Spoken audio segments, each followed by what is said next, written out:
नमस्कार। मैं पंडित अशोक शास्त्री श्री राधा माधव वैदिक संस्कृत गुरुकुलम की ओर से आज मैं आपके सामने उपस्थित हूँ प्रदोष से संबंधित विषय को लेकर के। हम प्रदोष काल में भगवान शंकर की ही पूजा क्यों करते हैं? क्या किसी अन्य देवी देवता की पूजा का भी विधान है प्रदोष काल में? शिव जी की पूजा करने से क्या फल मिलता है? विशेष पूजा प्रदोष काल में शिव जी की क्यों कही गई है? आइए चर्चा करते हैं। क्या आप जानते हैं कि भगवान शंकर ने जिस दिन हलाहल विष का पान किया था, जो समुद्र मंथन से प्रकट हुआ था, उस विष का पान उन्होंने जिस दिन किया था उस दिन त्रयोदशी तिथि थी और प्रदोष का समय था। भगवान शंकर का कंठ नीला पड़ गया था, उनका नाम नीलकंठ पड़ गया। आज भी भगवान शंकर त्रयोदशी के दिन प्रदोष समय में भगवती पार्वती जी के साथ में, जगत जननी के साथ में नंदी पर बैठ करके अपने रजत भवन में पधारते हैं। लिखा हुआ है शास्त्र में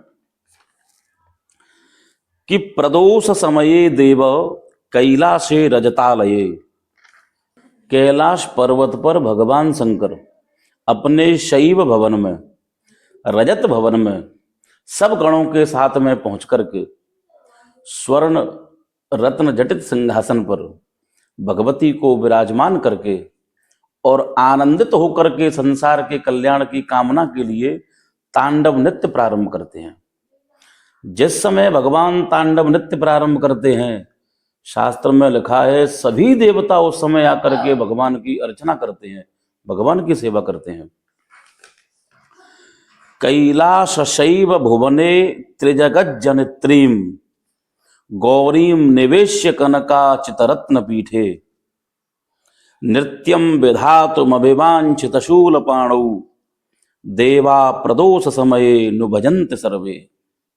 देवा प्रदोष समये नुभजन्त सर्वे, सभी देवता प्रदोष के समय भगवान को भजते हैं। नित्यम विधातुम, जब भगवान नृत्य करते हैं। प्रदोष समये देव कैलाशे रजतालये करोत नित्यम विबुधई रविष्टुत गणोदया। भगवान शंकर उस प्रदोष काल में अपने कैलाश पर्वत पर जो नृत्य करते हैं, उस समय कोई भी मनुष्य यदि भगवान की पूजा अर्चना करता है, भगवान के चरण कमलों का पूजन करता है, अर्चन करता है, सेवा करता है, उसकी प्रत्येक मनोकामना को भगवान पूरा करते हैं, मनवांछित फल उसे प्रदान करते हैं। शास्त्रों में वर्णन आता है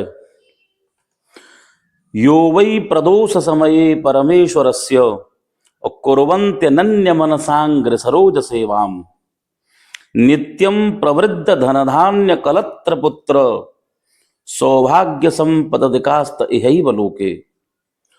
जो कोई भी प्रदोष काल में, यो वै प्रदोष समय, जो कोई व्यक्ति प्रदोष काल में परमेश्वरस्य भगवान शंकर का कुर्वन्त्य नान्य मनसांग्र सरोज सेवाम, अनन्य मन से, अनन्य भक्ति के द्वारा भगवान शंकर का अर्चन करता है, पूजन करता है, तो भगवान प्रसन्न होकर के उसे नित्यम प्रवृद्ध धनधान्य कलत्र पुत्र, उसके भवन में नित्य धनधान्य की वृद्धि करते हैं, संतान कामना वालों को संतान प्रदान करते हैं, स्त्री पुत्र धन धान्य आदि सभी कामनाओं को भगवान पूरा करते हैं, दरिद्रता का नाश करते हैं, मृत्यु के भय को दूर करते हैं और मनुष्य को सब प्रकार से सुखी करते हैं।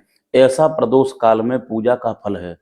तो जो कोई भी अनन्य मन से इस प्रकार से भगवान की पूजा करता है, भगवान उसकी सब मनोकामनाओं को पूरा करते हैं, मनोवांछित फल उनको प्रदान करते हैं।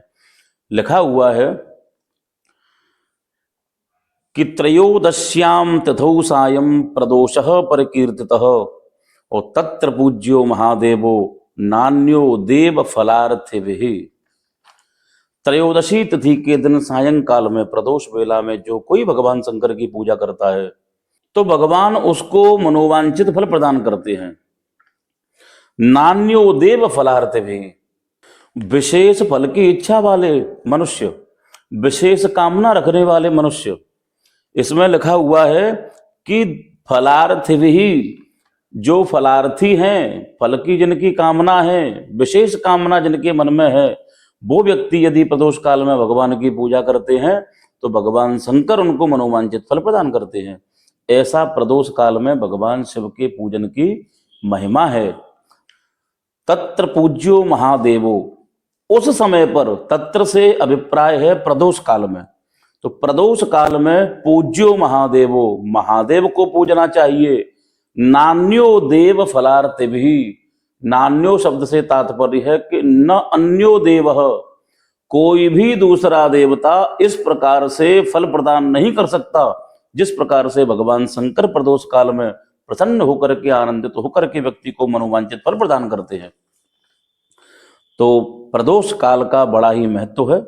जो लोग प्रदोष काल में भगवान शिव की पूजा करते हैं, विशेष कामना लेकर के, भगवान उनकी कामनाओं को पूरा करते हैं। ये प्रदोष किस समय माना जाता है, प्रदोष का व्रत किसको करना चाहिए, प्रदोष का सही समय क्या है, आदि जानकारी प्राप्त करने के लिए आप हमारा अगला वीडियो देखना न भूलें।